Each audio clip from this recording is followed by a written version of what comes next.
Hello and welcome to point 8. We've stopped here in the beautiful orchard to give ourselves some time for something completely different. We've talked a lot about how nature can help us, how it can help us adapt to climate change, how it can help us mitigate climate change, locking up carbon and slowing down floodwaters. But what that really means is how we can restore nature, how we can put the land back to how it was, so that it can really take care of us in the way that it always used to.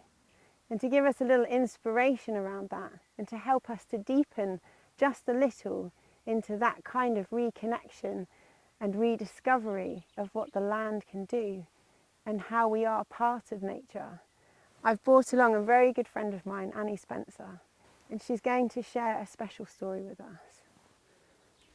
Hello, here I am in this beautiful Avon apple orchard here in Somerset, hoping for a glass of cider, being given none. What can I do?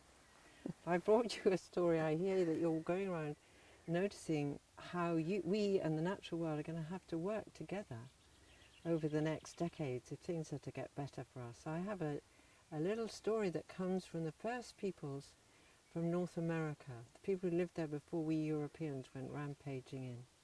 And it goes like this. There was a time once in the far north where it was very icy and very cold. It was in the winter and everyone was shivering and staying in their houses with a big fire because it was so cold outside, full of ice and snow, and there was nothing much for anyone to eat out there. And this couple had a daughter who they adored, and she got ill.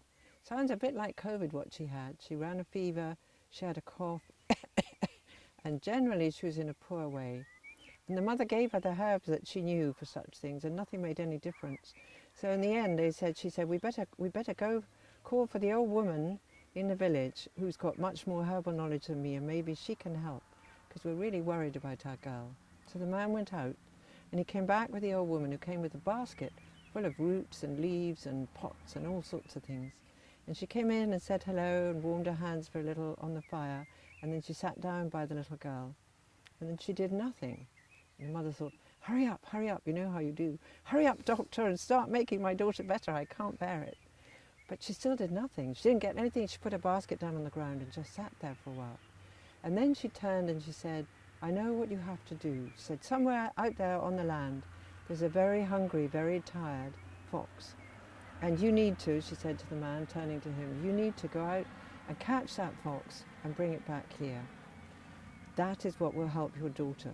So they looked a bit bemused, but they knew that she knew what she was talking about, so they decided to go with it. So the man put on his warm clothes, his thick fur-lined coat, his boots that had fur on the outside and had rabbit or hare skin on the inside, very soft and delicious, his furry hat and his furry gloves. And his wife made him up some strips of dried meat to put in his bag, because he knew he might be gone for more than one day, and off he went immediately. And he went out walking, and quite soon he picked up the tracks of a fox, and he thought, this must be the one that I need. So he followed and followed and followed, but that fox knew he was following her, so she ran quite fast, and all day he chased her, but he couldn't catch her. And nightfall came, and he thought, well, there's nothing I can do now. I'll never see her tracks in the dark. I'll just have to sleep. So he collected a few old sticks that he could find lying around on the snow, underneath the snow, and he made a fire. He ate a bit of his dried meat, and then he took a bit more of that meat and he took it out a little bit beyond the light of the fire, safe place for an animal, put it down in the snow, lay down, curled up, went to sleep. The next morning he woke up. The first thing he did was go and look, and sure enough the meat was gone, and there were tracks, new tracks that had come right up to the meat, but no closer to the fire. So he got up, he had a bit more meat, he put the fire out carefully, and he set off again, and all that day he had to chase that fox, and still he didn't find her. And what was going on at home? The little girl was still ill, she was getting no better. But the interesting thing was that nobody knew that she would cough. And every time she coughed, you might have heard, which was the scratch of the fox's claws on the ice. So there was a thing going on.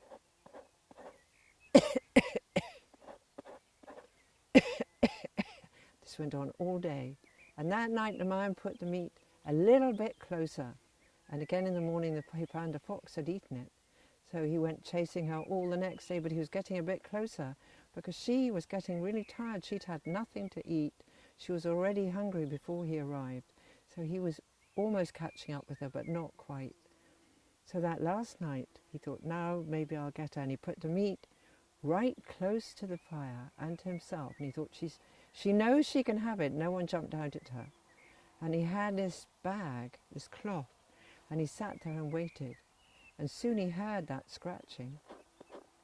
And a little nose came forward into the firelight. And something was reaching forward just to take that meat. And he threw the cloth over and caught her. And he caught her up, put her in his coat so she'd be warm, close against his body. And he started home. And he walked and he walked and he walked and he walked, because it was quite a long way he'd come. Although some of the time they'd gone round in circles.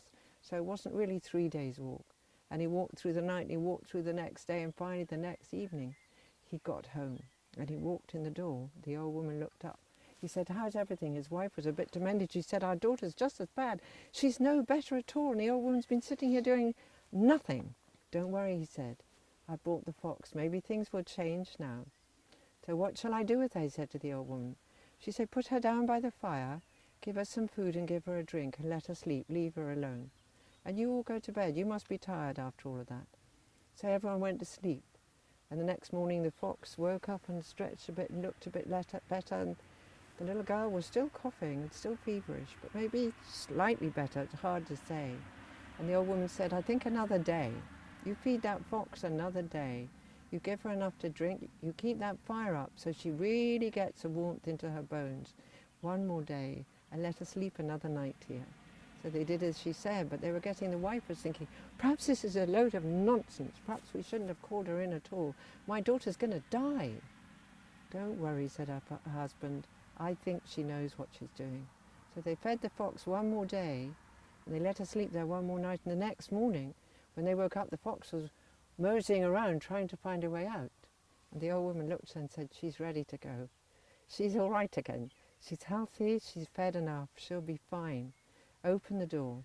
So they opened the door, and the fox ran out. And the minute the fox had run out, the little girl woke up and she stretched. Oh!